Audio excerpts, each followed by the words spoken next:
Okay, hi everybody, this is Abhyuday Agarwal, and today from LawSikho we are going to discuss 5 unconventional skill sets which any independent practitioner must learn to survive.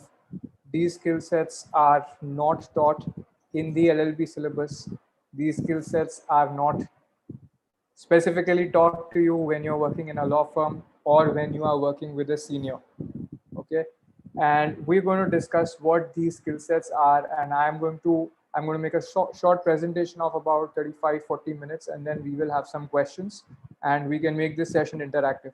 In the middle I may take some questions, so feel free to write any questions that you have. Use the chat window. I'll prefer that to the Q&A one. So use the chat window if you have questions. Okay.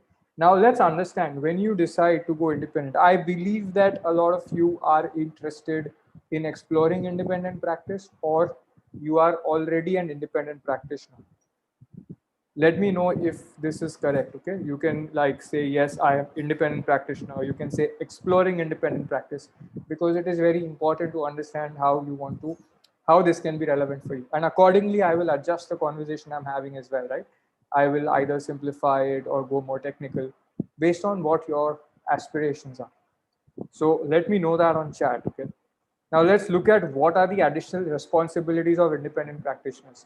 When you decide to move into independent practice, or when you decide to explore independent practice as your first career, it could be your first career.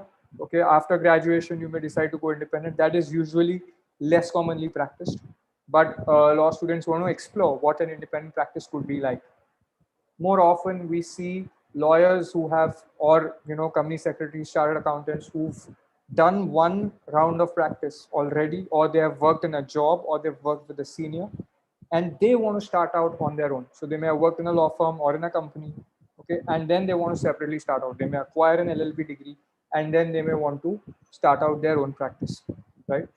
Now, sometimes you have occasionally somebody who's worked in the IT industry for about 10-15 years. They are inspired by what the law has to offer. They study the law, and then they decide that let me identify some really interesting services that I can offer clients. And sometimes people don't like the current job that they are working in, and they feel that, okay, what if I don't have to, how can I be more flexible about my work hours? How can I cater to a different kind of clientele? How can I actually have my own clientele? Okay, that feeling gives them a different kind of high, so they decide to get into independent practice. Now, there are certain additional responsibilities as an independent practitioner, uh, which are not there for any lawyer who's working in a law firm or in a litigator's chamber. So when I'm speaking to a lawyer who is a junior to a litigator who's not interested in exploring independent practice, or when I'm speaking to people working in law firms, we are usually dealing with, okay, how can they learn practical skills? What are the skills that are missing? How can they deliver immediate higher value to clients? How can they do this quicker? But for independent practitioners, there's a whole lot of other things. Okay, I'll give you a list of the responsibilities. They are on screen. Consistently generating new clients and having a steady stream of work flowing in. This is super critical, right? If you have staff, then you have to have necessary cash flows for expenses. If you've leased out an office, which happened during lockdown, many lawyers had leased out their offices. They had to continue rent payments or pay 50% of the rent, but still they needed the revenue to be able to meet those expenses. If you have juniors, you will want to have the revenue to meet their payment. Then ensuring that the practice is profitable. After making all the payments, is the practice profitable? Are you getting some take-home amount? One could be a salary, but there could be more funds for future growth, expansion, for hiring, for implementation of technology, for using new softwares. Do you have reserves left after your existing after paying out all your expenses and cash? Then the other is building your brand and reputation. So one aspect is to generate new clients in the short term, and the other is to undertake long-term brand building activity. Maybe you are taking webinars or guest lectures for various institutions. You are giving quotes in newspapers. Journalists are writing about you. These kind of aspects also you will have to dedicate time to work on. In addition, you will have to look at expanding your practice into new areas. What are the new types of work that I should be doing now? So what happens is that when you initially start out, some areas of practice are new. It is a high value proposition for you to work in that area. At one point in time, trademark registration, trademark prosecution work was very, very high value. Over time, what happened was that, at least for the registration aspect, it got really crowded with everybody helping out with this kind of work. Okay, so there are some of the low-hanging fruits which get saturated over a period of time. Every area of opportunity you identify today, over 4 or 5 years, it can become very, very common. There can be saturation in that area, right? So you will have to keep thinking about what is the next area that I can get into? What is the next area that I can identify? Is there something in technology that I can think of? Is there something in competition law that I can think of? Can I, as an independent practitioner, without years of litigation or arbitration experience, can I work on international commercial arbitration? What would it take? Okay, so these kind of questions will keep going on in your head. One could be because you're interested in working on that area because the law excites you. Another one could be that clients are asking you for those solutions and you're having to tell them that, look, I don't have expertise in this area, and you're having to refer somebody else. Now, when you refer somebody else to a client, the client is no longer with you, right? So you will be thinking of how can I move into newer and more profitable practice areas and have the client with me. Then as your practice grows, you will have to think about how to hire the right talent, how to train your juniors to be productive. Because once you hire talent, once you hire juniors, you will have to deal with the fact that if they make a mistake, the client is going to blast you. Quality can get compromised very easily if you don't have the right checkpoints in place, right? So you will have to ensure quality control of the output of your juniors. Some parts of your practice can be automated as well so that you can focus on growth. What are these parts? There could be aspects of expense management, billing. Then there could be aspects of profile building, like video recording and things like that. You can automate some of these aspects so that you can focus on the most difficult and the most growth related aspect of your work, keeping the rest for your juniors to work on and for your team members. Okay, so some parts will be done by software, some parts will be implemented by humans who are your juniors or your secretary, and sometimes interns. And the highest, most difficult, most cutting edge, most challenging work which hasn't been solved till now, that you will work on doing. Once you're good with doing that, you will figure out how to automate that part also. Okay, but now these are the additional responsibilities we've got as independent practitioners, and literally nobody advised us that, boss, this is what you're going to have to deal with once you quit working in a law firm or with your senior. Now, in order to handle these responsibilities, what are the new skills we want to learn? Okay, so I'm going to talk about 5 pointed skill sets that will help you in being able to run your independent practice. Okay, and if there are independent practitioners here, it'll be great if you can share how you are implementing, if you are implementing or you're not implementing these. If you had failure earlier or success with implementing any of these, please feel free to share to type in your experiences on chat. So the first one is using spreadsheets to measure key performance indicators or KPIs of your practice. Some of the aspects that you need to measure. So very few independent practitioners that I know, people are practicing for 3, 4, 5, 8 years also, but I noticed that they do not have a forecast of their income. They do not set a revenue target. They do not set a client generation target. Okay, now that becomes a problem. There are various key aspects in your practice that you must measure at all costs. Okay, I'll tell you which ones. First is you need to start off with setting a target, right? So you need to have a revenue target. If I get 2 new clients next month and I serve them for 10,000 rupees also, I can get additional income of 20,000 rupees. So I can keep a lower target or a higher target. It needs to be realistic and it needs to be winnable, but it needs to be a jump. Okay, trust me, even this, what I told you, looks like a simple dumbed down target, but it's not easy to achieve and it's not easy to repeat. Okay, and even 20,000 additional income can make a difference to your practice. And if you can do it for 1 month, you can do it for the next month, and so on, right? That will be the next part of the challenge to figure out. But having a revenue target, how many additional clients can I have next month? What is the additional revenue I can have? Now, this is a target, okay? This is an outcome-based target. This target doesn't tell you what kind of activity to take, okay? So you need to have various activity-based targets also, that what will I do to have 2 new clients? Maybe I will speak to 20 new people, okay? Maybe I will write 3 times every day on my social media. So I will need a spreadsheet to measure that also, where I log it in. That yes, I wrote 3 posts today, okay?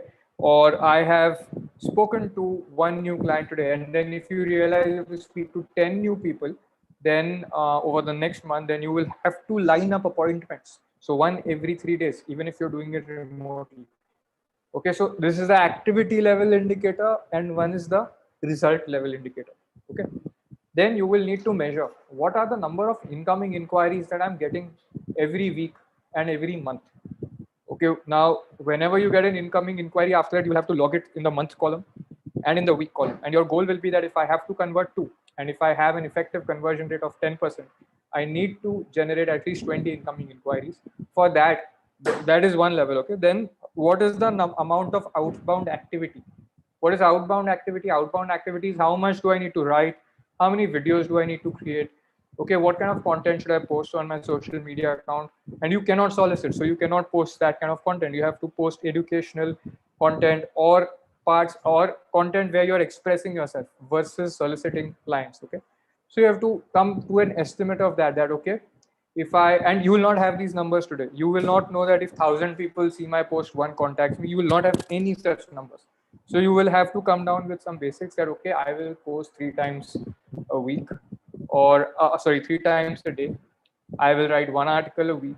I will create 1 YouTube video in every 2 days, something like that. Okay, so you will have to come up with that system, and then you have to measure it. And if you start measuring this, some results will start coming, and then you start measuring the results. When you do that over time, you will be able to correlate the actions with the results, and some connections will start to emerge. These connections, trust me, no business guru will tell you. You will have to do it on your own, but this is how to start. Okay, so here are the metrics then: number of blog posts and articles written, number of discovery sessions and free trainings for existing and prospective clients. So if it's an existing client and you do a free training, that can help you in getting more work, new kinds of work. So that's like upselling a new service of higher value, or cross-selling, basically selling a different service, offering a different service to a client. Or there may be a discovery session you're doing where you are actually talking to a new client, trying to understand what their needs are. Okay, and you will measure that how many such sessions did I conduct. Okay, if I increase those, then there's a higher likelihood that somebody will convert.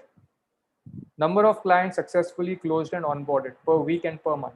Initially, when you start, you will have per month indicators, and then you will be able to ramp up the measurement so that you measure every week. Okay, number of potential clients in the pipeline. So how many open conversations do I have? Okay, and based on my 10% conversion rate, or whatever initial conversion rate is, or an initial estimate that maybe I'll convert 10% of the people, then how many people am I going to potentially close? Okay, then what is the number of incoming inquiries that I could successfully convert? This will tell me my conversion rate. And from 7, you will arrive at number 6. Then how many clients? Now this is the second part of the metrics, but this will take a little time. After you get your first few incoming clients, then you will start to measure this also. Clients for whom successful delivery is completed every week. You will also measure the delivery cycle. What is the time taken by writing the date? Okay, what is the time taken between receipt of an inquiry? So somebody came with the first vaguest idea that they want to talk to me, till the time that I could charge them, okay, and I got the money, till the time that I could complete the service. So 2 aspects, right? I got the inquiry and I got the conversion, which is the first advance. And the second is completion of delivery. There may be a third cycle. If you're going to get some money after that, then how much time does it take to get the full payment? Now, these numbers will give you an estimate of the turnaround time of your service, okay, and how long it takes for various key steps to get completed. Then you will also want to see what is the number of positive and negative feedback received. Now, as an independent practitioner, you will keep asking your clients for feedback. But once you have even your firm, once you expand a little bit, you may lose track of where things got missed. So you want to keep watching that. Okay. Then you need to look at this, that many people are afraid to expand too much. Okay, and that also leads to not having enough clients. So you have to look at your current and expected bandwidth requirement. If I have a pipeline, if I'm speaking to 40 people and 4 might close, and 4 might close next week, boy, I may find it a little difficult to handle them. So I may need at least one junior or one intern, okay, who is good and trained with me for the past 2 months, and I can pay that intern a stipend, but I need someone who understands how I work. I don't need a fresh intern. Now I will get this closed out by maybe in a week or two. That means somebody should have been with me for at least a month to understand how I work. That's how you plan bandwidth. Okay. Realized and pending revenues is for any client who has agreed to pay me and for whom I've worked or I have been working. I want to understand, okay, my bills are now 20 lakhs worth or 5 lakhs worth of bills is issued, of which 3 lakhs is received, 2 lakhs is pending. You want to identify that. Then average revenue per client is very important. Every time a client comes and gives me work, I want to understand who are my highest paying clients and who are my lowest paying clients. So one client may have got 10 services and received and paid me like 2 lakhs for it. Okay. So my average revenue for that client is 2 lakhs in this year. And somebody else may have come for one service and I may have billed 10,000 for that person. So that way I will know which clients to prioritize on, in which direction to go further. Then I also want to understand what's the average revenue per service provided. So maybe I charge 5,000 for something, 20,000 for something else, 30,000 for another service. Now what's the average? That's 3 services and I think around 55,000 for 3 services. So that's an average revenue of about 18,000 rupees per service. This is very important to understand because this will give you a sense of profitability. Okay. And also time taken to complete delivery. Did I earn that 18,000 per service or the 55,000? Did I earn it in 10 hours or 50 hours? Okay, because then I know if I'm measuring, then I know that I did 50 hours of work and got 55,000. And what I need to do is do this work faster or automate some parts so that I can work for maybe 25 hours and get the same money. And I can pay 10,000 to someone else, but still I will be saving some money. I will be actually increasing my profitability. Okay, so how do I do that? So you want to measure average time taken to complete delivery of yours. How many clients are being generated through referrals per week or per month? Okay, in the initial few phases when you're building your clients afresh, it will happen maybe the first 3 months. If you start building clients in month 1, you get your first client, you may get a referral in your 3rd month or 4th month. Okay, so that you want to measure, and over time you want to see that, okay, am I getting repeat work? Am I getting referrals every week? So every week, then you can set targets for this once you're measuring this. Okay, once your practice is sophisticated, you may need to create more KPIs. For now, that is not so important. But because this is already dealing with a certain level of complexity at the moment. Now, what do you want to, how do you automate some of this work? A lot of this work will be manual. You will have to work on an Excel sheet, use formulae, and you can even manually enter data, that's fine. But over time, you can use this software called 𝗀𝗲𝗿. Okay, it's a legal practice management software. It is, you can try it for free over here. It has some very good insights. Insights meaning it has insights on billing, expenses, pipeline. It doesn't have everything to measure all those KPIs, but it has quite a few insights. And then you can also divide your time. You can measure your time spent on working for a particular client. You can apportion costs. I am currently using a software, for example, to track how much I'm working, because I'll show you how that works. Okay. So this software, but this is not for a law practice. This is for a company. And since we're running a legal education company, we use this. So this is the software which has an automated timer and it's distributed across different projects. So I can identify what I'm working on. Okay. And it says here, the ticker says how many hours I've been working since morning. Okay. So could you all see that? Or did it not get seen? See, this is the view. Okay. This is the ticker. Okay, so for practice management, now if you are, serving clients, then you want to measure your time in a certain way to apportion it to particular matters. You want to measure out of pocket costs that you paid, right? Out of pocket costs that you paid out to for various filings, court fees, some stationery, which can be attributable to a particular client. So those things you can do very easily.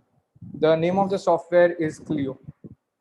Could you all see my screen? Somebody said that my screen wasn't shared, but I shared my desktop a couple of times. Look here on the top. Okay. The name of the software is Clio. I will just share that as well on web. This software costs about 3,500 a month. Okay, it's really good. I think it will give me, so you can choose a firm size. I'll show you this. I tried it earlier. I have to put in a different email ID.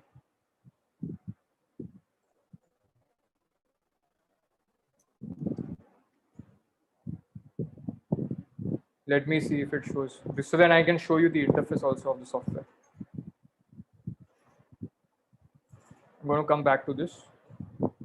I am using personally, Shobit, I'm using HubStaff for my time tracking, but that's because I don't have a specific client to build to, right? I'm looking at what all things I did in the company today. Okay, so Clio is a better one if you want to build specific clients. Okay, got it. So in a moment, if at the end, if we have time, I'll walk you through. It's asking me to verify and open my email account. So I will do all of that and then walk you through Clio. Till then, let's continue. Huh? Okay, now building your website and updating it regularly. This is one of the biggest pain points people face. Challenges they face around this are, so what is the use of a great website? A great website is like your office in the physical world. Your website is in the digital world. Now, a swanky office is less of a necessity now because of how people are working. They're working remotely. Okay, sometimes they're traveling and working. But that means that how do people find you? You have an address, which is the website. And now people need to be able to find that website out. So first, that address, what happens on that website, that has to be clearly understood. Now, on your website, having a website is the best way for potential clients to figure out what you do, which industries you cater to, which practice areas you cater to, what is the expertise you have. Okay, maybe some of the, you can also compile the articles in which various newspapers quoted you or mentioned you.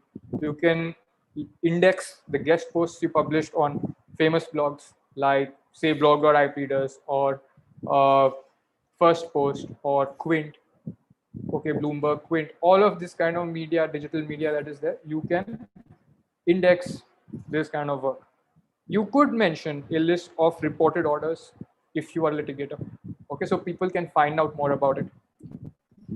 Okay, you can mention, you can include a section where you're writing about latest news and updates in the industry. You can have a subscription form also. That's a very important one which many people miss out on.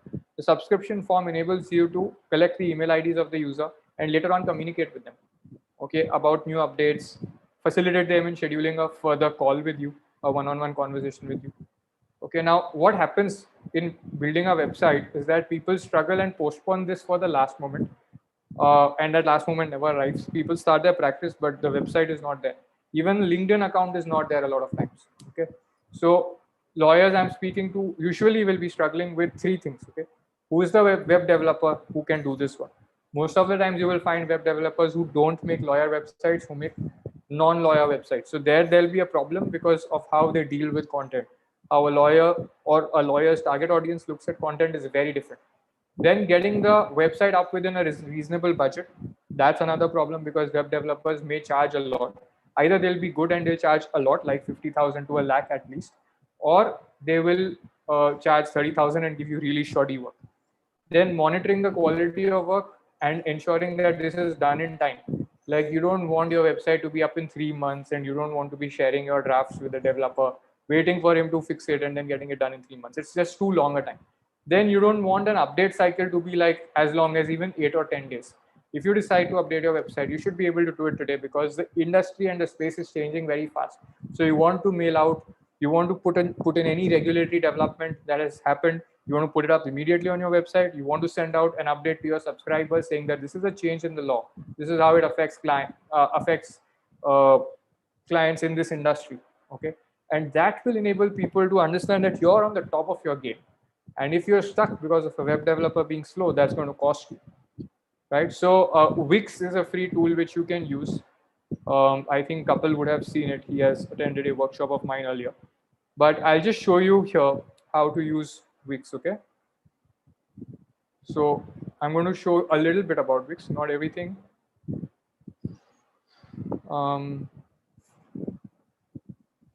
Sorry.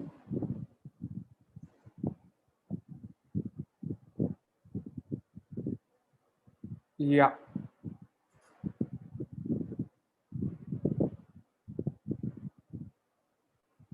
So here's a window on Wix. Okay, so you have to take a paid account. Depending on the offer available, they will charge you about around 3,000 rupees per year or 4,000 rupees per year. In the first year, your domain name is free. Okay, now what the biggest development, what is the difference that Wix makes to everybody else? The benefit of Wix is that you don't need to know any coding. So earlier you used to need to know how to code to make a website. Then you needed to know at least WordPress to make a website. Now you need to know nothing. Like you can just use this and create a website for yourself. Okay, and Wix has additional tools apart from a website. It allows you to put in a disclaimer which you need because you don't want to be soliciting clients. So you put a disclaimer as soon as you land on the website saying that you've not been soliciting the person and they agree that they have come there out of their own search. That is through a feature called Lightbox. Okay, that is there inside the paid plan of Wix. Then you can literally edit site directly like this. This is a website I was working on. It's in draft mode. I need some information. I was making this for my dad. So I'm just going to show you quickly. And there are menus, everything which can just be edited on a plug and play basis. It's damn simple. Also, when people subscribe, when you put in a subscription form, you have the opportunity to pre-configure a list of emails. They are called automations, a list of emails that you will send anybody who subscribes afresh. Okay, so you can pre-configure a list of emails, and when from time to time there is a new development, you can send that intimation out that this is a new development. So that's a campaign that you send out to people on your list. Okay, so this is like, and there are law firm templates on the Wix website. Okay, and you can customize a lot of these. There are some lawyers are now gravitating towards Wix websites because of the simplicity. You can just edit any of this by clicking like this. You will you will click here and you will be able to edit. You will be able to add pages. You can just double click here and change the name. You can do a lot of that here. Okay, you can also identify which person is in which stage in your client management process. Okay, so who is a prospect, who is in an advanced stage, from whom advance is pending. You can do all of that here. So this is one of the easiest things to do. Okay, now I'm going to show you another tool. 𝘄𝗵𝗿, this is a law firm website. Law firm website template. If you look on Wix, I'll show you. They have a few standard templates and they are very good for even building a logo. So it allows you to build a logo for free, but to download any printable format, it charges you about 1,500 rupees, and it gives you many options to choose from based on what kind of style you like. You like modern style, classic style, elegant, all of that it allows you to choose. Okay, so law firm website template, Wix, if you search, you will find it. Okay, this is one, and there are many. There are built-in templates. So when you take a paid account, it will show you which are the templates. Now the thing is that this makes it so simple for you that after this, it's really important that you get started with it. Don't wait and don't live with the discomfort. So this is like one of the templates that's there on Wix. Okay. Now let's look at. So it will take you about 2 hours, 3 hours maximum to build a first working draft, maybe 2-3 pages of the website. Then you can keep spending more time and it will improve, and you will love the way how you have control over the interaction with visitors on your site. Yeah, so Shobit, because coding takes a lot more time. So this is much faster, and since some of the stuff is already done, you can on a plug and play basis. You cannot solicit clients through any medium. Okay, that's not permitted. So the lightbox feature will allow you to put those disclaimers. Then learn how to build great brochures. So this is the third skill. First skill was using sheets, measuring KPIs, all of that. The second one was building your website. The third one is how to build great brochures, how to build great client proposals and trainings. Now, training is something that every independent lawyer will have to do from time to time. And some trainings are free, some trainings are paid. Okay. Law firms, big law firms spend a lot of resources on training. Sometimes it's done gratis, sometimes they charge heavily to a client. Okay, now this is that there could be trainings on, let's say, negotiation, dawn raid training, inspection preparedness training, lots of other trainings can be organized. POSH training, code of conduct training, okay, data protection training.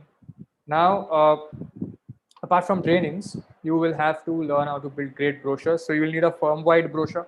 If your firm becomes big, so as an independent practitioner also, you may take a name like Law Chambers of X or ABC Associates, something like that, which demonstrates that you have a firm-related identity, even if you have not registered a firm, irrespective of that.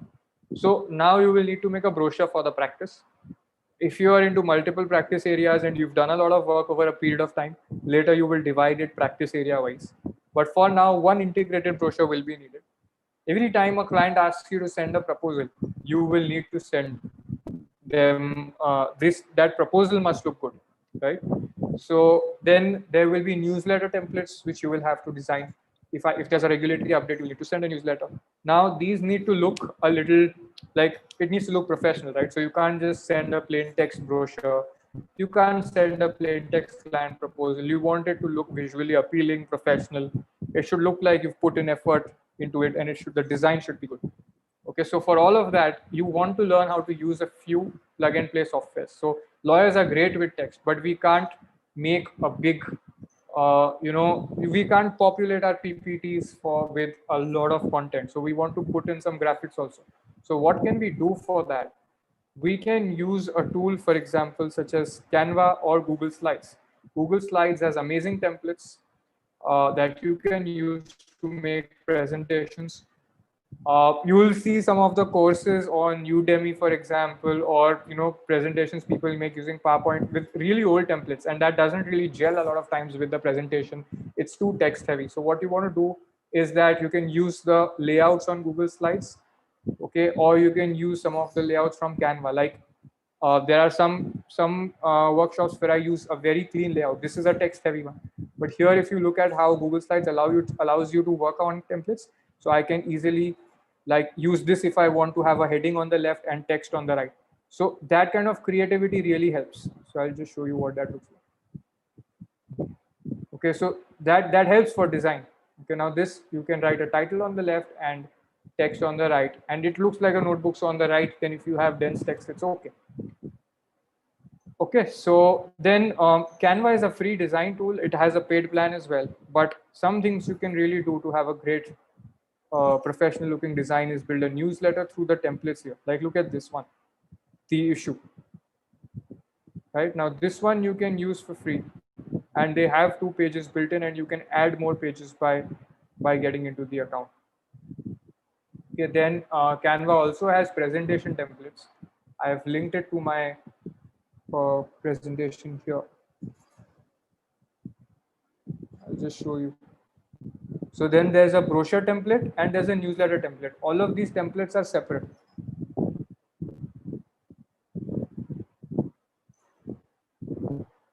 So I showed you how to use.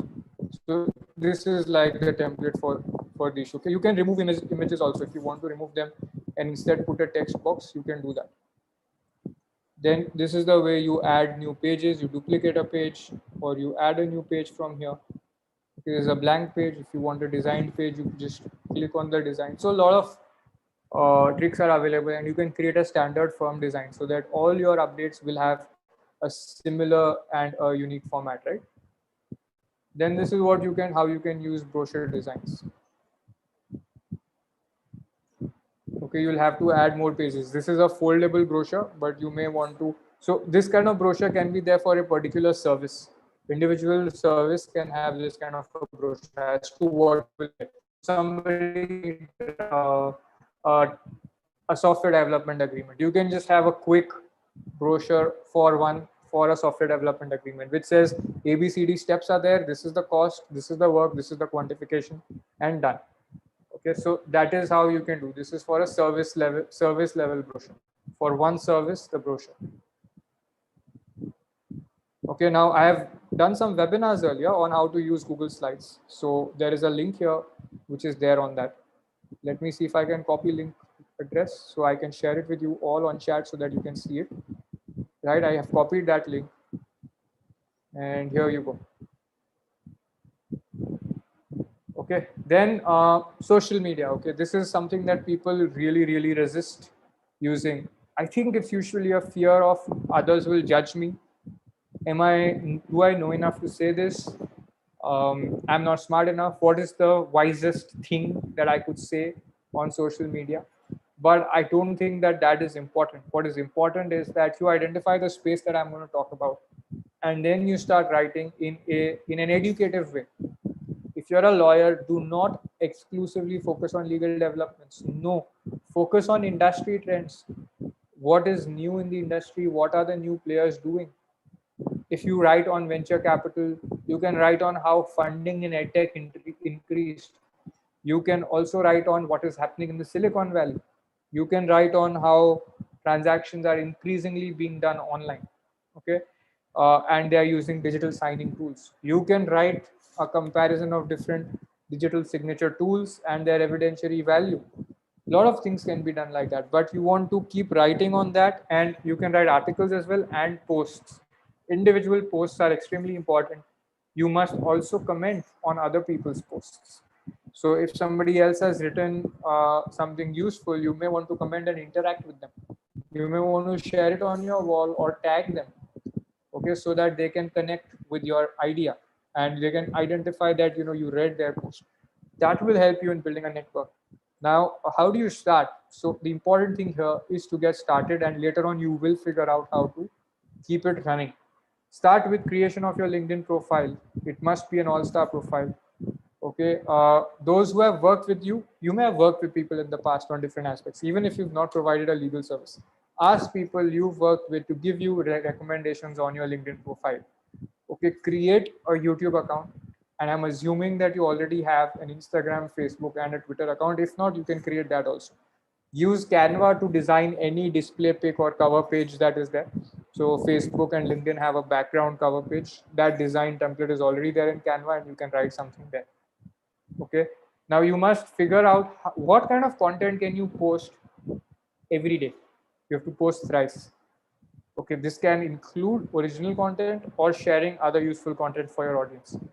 So other useful content means some news article you read in let's say the Wall Street Journal or in the New York Times or in 𝗵𝗵𝗶𝗃. You can share that. Okay, and share your little perspective on it in 3 lines on how transactions are going to, or how work is going to change. Then spend some time adding seniors you want to connect with. There should be people at least 3 to 4 years senior to you professionally, and there should be people who've achieved what you want to achieve. So they are at a level where you want to get to.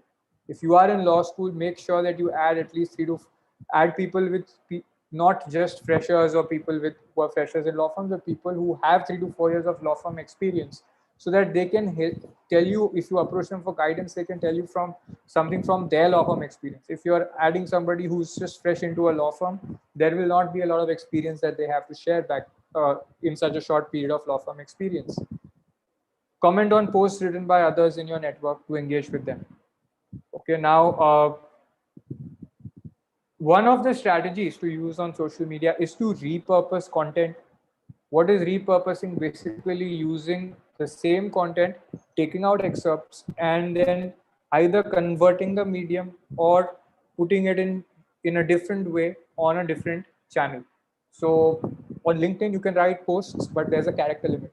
Okay, so you can write shorter excerpts as a LinkedIn post from your work. Okay, then you can put a short part of it on Twitter and then comment on it. to complete the chain. This is something people do on Twitter.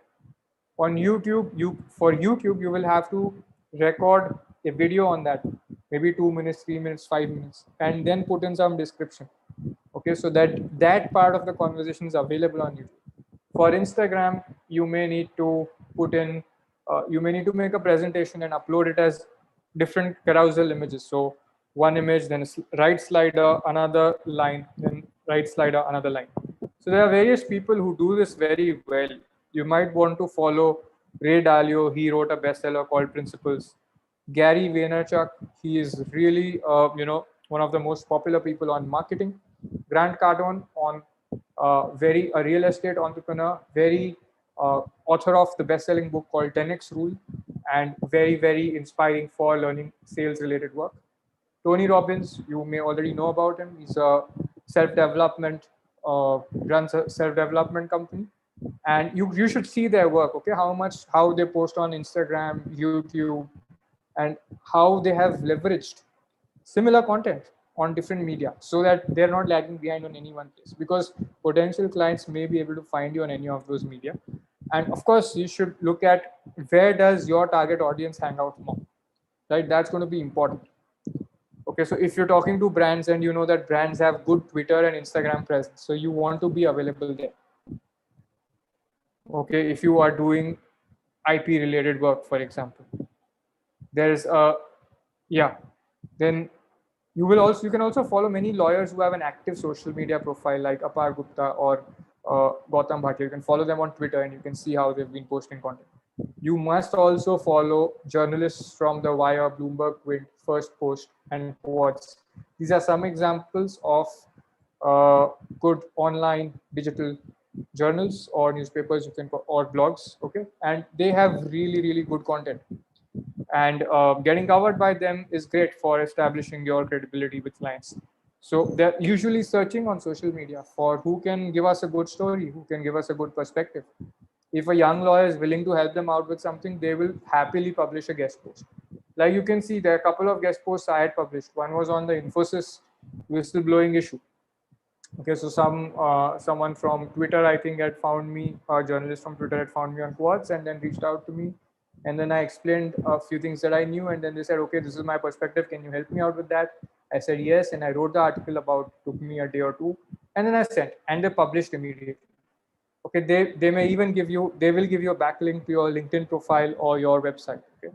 And this is another post I had written on First Post. This was in 2015, where it was a big concern that the anti-sexual harassment law will be misused by women against men. And this was an article on how there are ways to prevent misuse, and there are safeguards built in. Okay, this was an article on that. What safeguards are there in the law? Now, once these get published, what happens is that you can say on your website that quoted on, and then you can put the logos, First Post, 𝗀𝗏𝗏, each one of the places where you've been regularly contributing. Okay, now that enhances your credibility. What's next?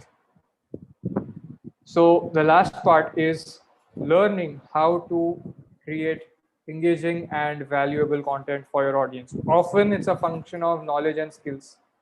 People do not know what content will be valuable, but if you are looking at it, you will start to figure out the gaps. You start to learn. Okay. Now, but the problem here is that people struggle with the idea, why should I create content? How is it going to get me clients? And they never get down to actually doing it, because they can't see this way that if I write 2 articles, will I get 2 clients? No. Then how do I know whether I will get clients? And they leave it.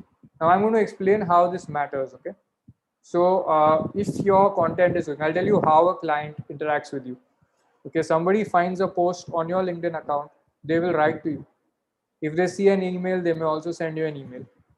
Okay, if they come across an article published by you, let's say on Bloomberg, while researching on an issue on Google, let's say an article you published on Bloomberg, 𝗀𝗏𝗏, let's say, crops up. They will click on that, see that you wrote it, come to your website. Okay, they will click on the disclaimer, then they will subscribe to updates on your subscription form. Okay, let's say you have 3 emails configured, and then you keep sending them updates every week. Okay, The 3 emails will explain to them more about what you do, and maybe give them some value, and then every week they will get knowledge updates. So their inbox is going to get updates from you. They found you on LinkedIn once, so they'll add you on LinkedIn if they saw it. Okay, if they found you through LinkedIn, they'll add you there. So now what is happening is that they are seeing you on more and more places. If you're posting on LinkedIn, then they'll again keep seeing your posts. They'll receive your emails through their email. If they added you on Instagram, or if you're active there, then they will see your content there as well. Which means that for them, they will know that, okay, so and so Abhishek is a technology lawyer, or Zinia is a independent lawyer providing corporate law and technology law services for clients, whatever. Okay, I'm taking names from participants in this session on a random basis, but this is how they will think of you.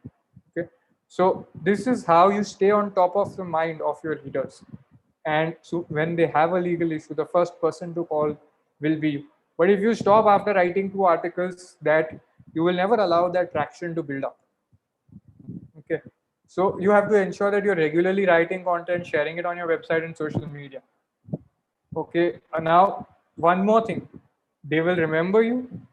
How does this help? They will remember you. They will also respect your price code, because you are showing higher value and more credibility. You've been at your work for a long time.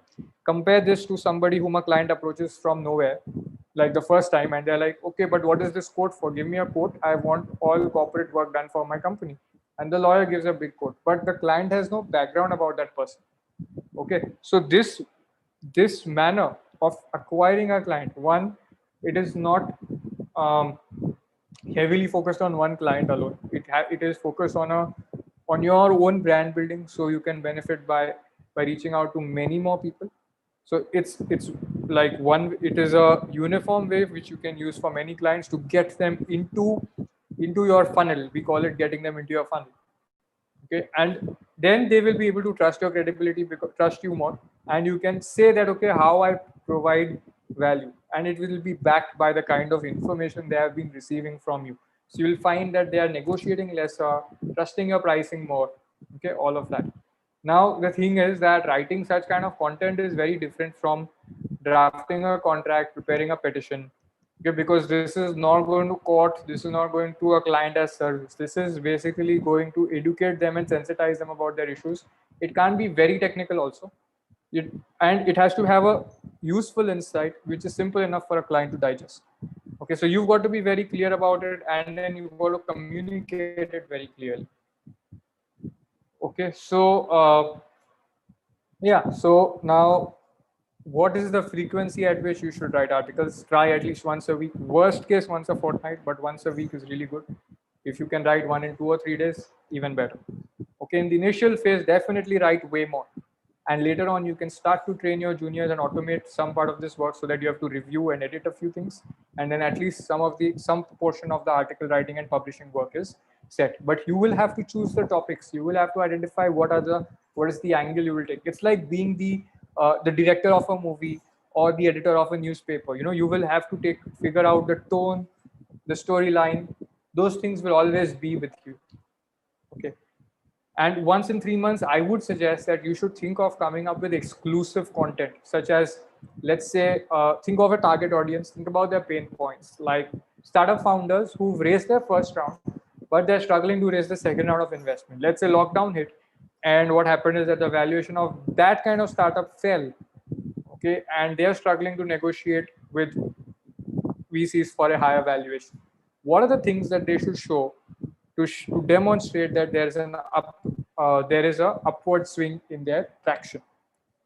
Okay, or you have to write about the challenges they're facing, or how can they get funds if they are facing a cash flow issue.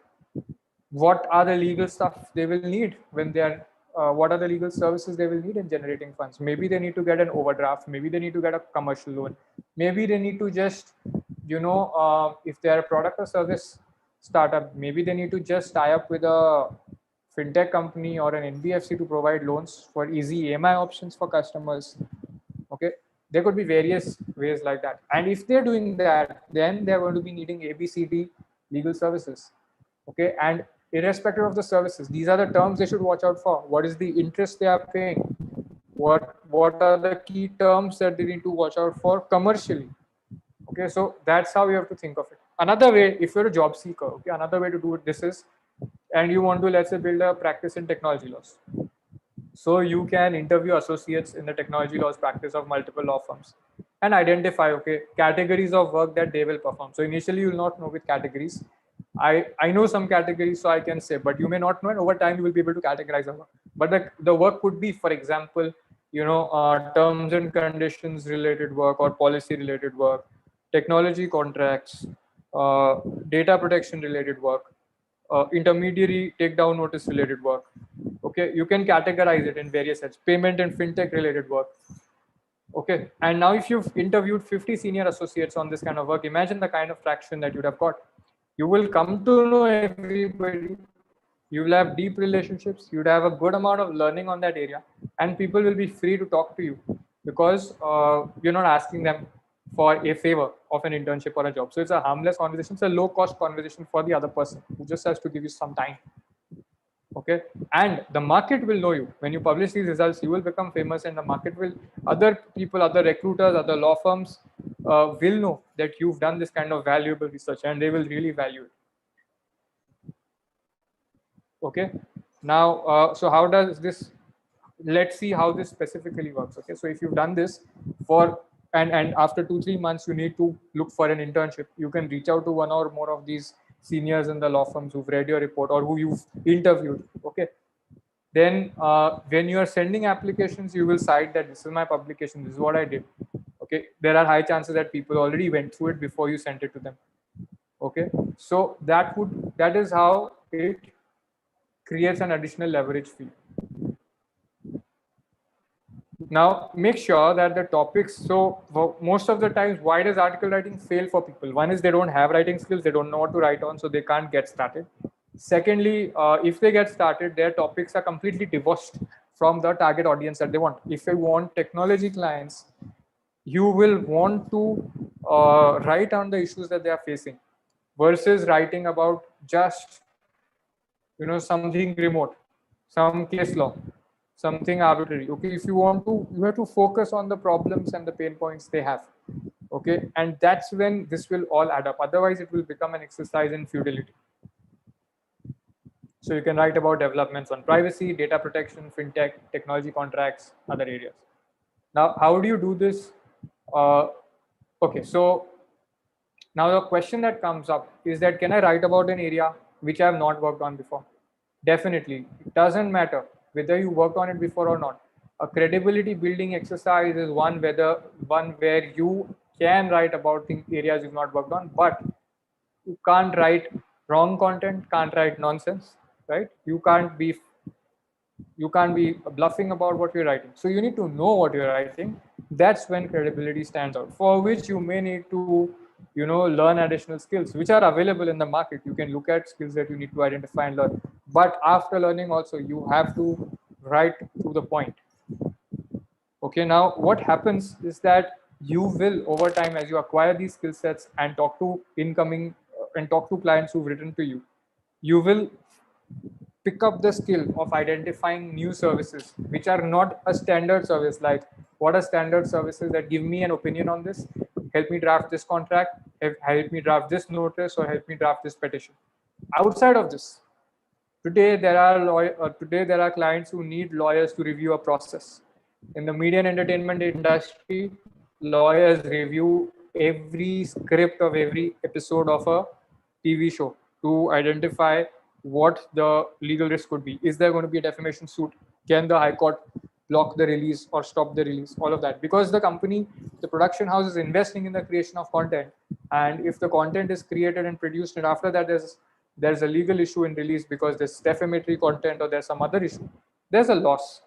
So lawyers review those scripts. That's productive work. Lawyers review, in the technology industry, lawyers review how business processes function.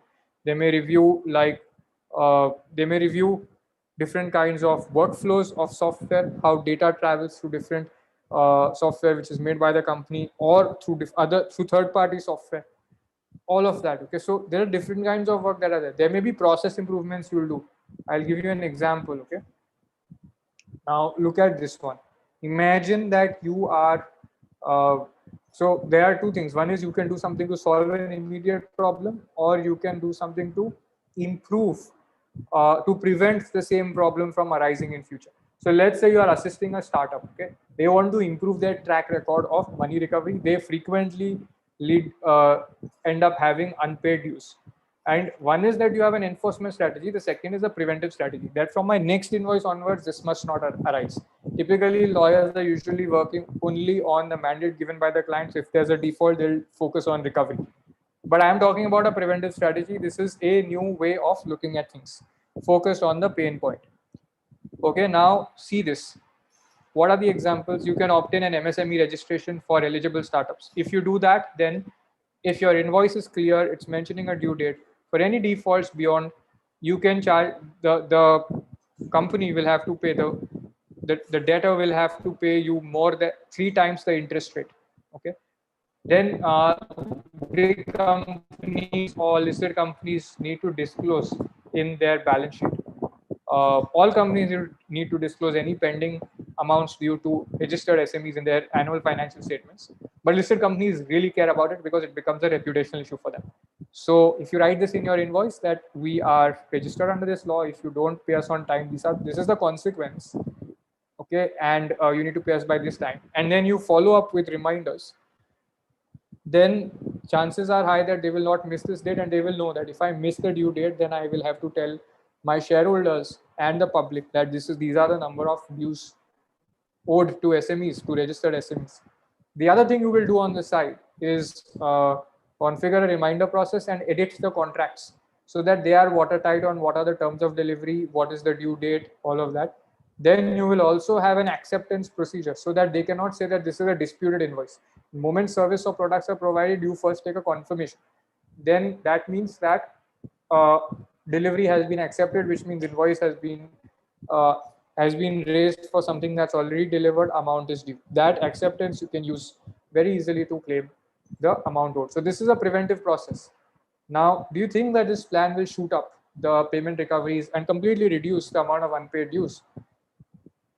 Okay, and another step could be, an 8th step could be, 6th step could be that if somebody doesn't pay after 1 or 2 dues, you don't serve them again until previous dues are cleared.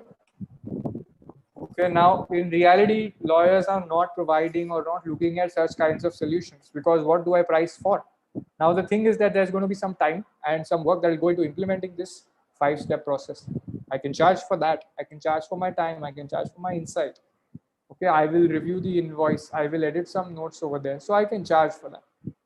Okay, now, so it's necessary today to move out of the box. And from time to time, you may feel that there is a gap in skill sets. And if that's the case, you can always go ahead, reach out to us for help, or figure out how you can learn the skills. We are there to help you always. Okay, now if you don't learn these skills, you will struggle with translating those clients who send in inquiries into paid clients. So right now, what have we discussed? We've discussed 5 skills. Now there are some skills which are front end and some skills which are back end. Okay, I have inverted the front end and the back end by mistake. The front end is creation of content, web and social media presence. The back end is your Excel sheets, your KPIs, all of that. Your brochures, okay, that's the back end. And then it goes to your clients or to prospects. There's a middle layer, okay? This is the onboarding process. This is the process that kicks in when somebody comes to you with an inquiry. And this process has to be carefully thought out and carefully designed so that the person sending in the inquiry can convert. Okay, it comprises of 3 steps, which must be implemented in sequence, and mostly practitioners are not implementing this. And as a result of which, what happens? Client writes, "Hi, I saw your post here. I need a retainer for all legal work. Please send me a quote." And you send a quote and the client's gone. Okay. Or you have one call with the client and you give a quote there and the client is again gone, because enough warmth was not established, enough exchange of energy wasn't there, which is why the 3 steps are really important. Okay, and I will discuss these in a 3-hour workshop on how to build a recession-proof practice. There's a special offer right now. This was a 500 rupee workshop. There's a special offer, and it's available at a one-time price of INR 100. Okay, I'm going to put the link here, and I'm inviting you all, if you want to learn more about how to get this middle layer fixed. The front end I told you, back end I told you. If you want to fix the onboarding process, learn how to translate incoming client inquiries into paid clients, then you may want to explore this workshop. Okay, and let's move forward. Okay, so what are we going to discuss there? We're going to discuss the 3 steps which are essential to successfully onboarding new clients. We will discuss how to maximize conversions from incoming queries and how to create a pricing strategy for new clients, what kind of high value services to offer, all of that. Okay, what you should look at, you should look at offering services in new areas independently, irrespective of not having years of experience or years of training with a senior, irrespective of not working on that same area in your law firm. All of that doesn't matter. Okay, irrespective of whether you have prior experience, even as a fresher, if you're graduating and you want to start independent practice, you can look forward to that. Okay, look at you can create a goal of getting 2 new clients per month and reaching a monthly income of 2 lakhs per month by implementing these strategies. Okay, and what do you get started with today? So if you're coming there, it'll be great. Or if you're not coming there, irrespective, I would strongly recommend that you start off with these 5 steps written above. Select a Wix plan, build your website, complete your social media accounts and profiles, start posting, and identify a topic for your first article. Create a structure. So you identify a topic, create a structure, start writing. And if you're there in the workshop, we can briefly discuss what's the topic you identified and whether it's going to have a relevance to generating new clients or not.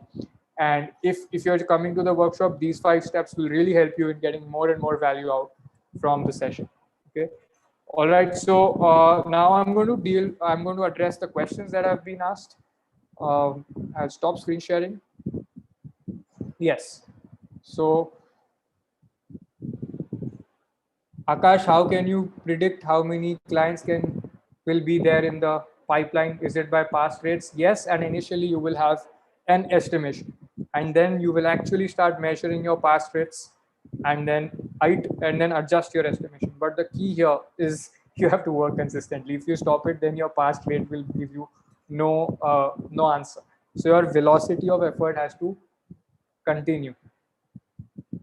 Okay, so sending out newsletters to all the subscribers on your list is important, and having a compilation of newsletters on your website is important. You can see AZB's site, where they have AZB's website has all the client newsletters which they send out by email also, and there is a online place where they have indexed all of them chronologically. Okay, 𝘄𝗵𝗿, I can guarantee you that you will not run out of topics to write, but you will need to share others' work on your social media profiles. But do not think that you will run out of original topics to write on. That just means that you have exhausted the current level of knowledge and understanding of industry. If you ever feel that, then the best thing is to start to connect again with potential clients, talk to them about their problems without the agenda to get paid work. Okay, no agendas. Talk to them, learn more about their business. You will for sure never run out of topics. Okay. Now, Saurabh, you can do this by yourself by having access to a trained body of knowledge, mentors, and resources. Okay, which we can help you out with. And I would suggest that, so you can look at our Master Access program where this is dealt with, or you can continue to join the 3-hour workshop where we will discuss more about the onboarding steps. Okay, if you want to learn about them, and then you can take a decision on whether you are interested in further assistance from us. Okay. So your question is managing website, right? Everybody says that you started, buddy, do all the investments and I'll join you once it kicks up. Yes, Saurabh, that is the reality of the situation. It's 99% or 100% on you. Once things look good, then people will join you. Otherwise, people won't join you. So don't expect people to join you if your own firm work is not in order. Okay, so it will have to be done by you. but you will find people on the way to help. It's just not very predictable, but it comes, it happens. Everybody who's built their practices has done that.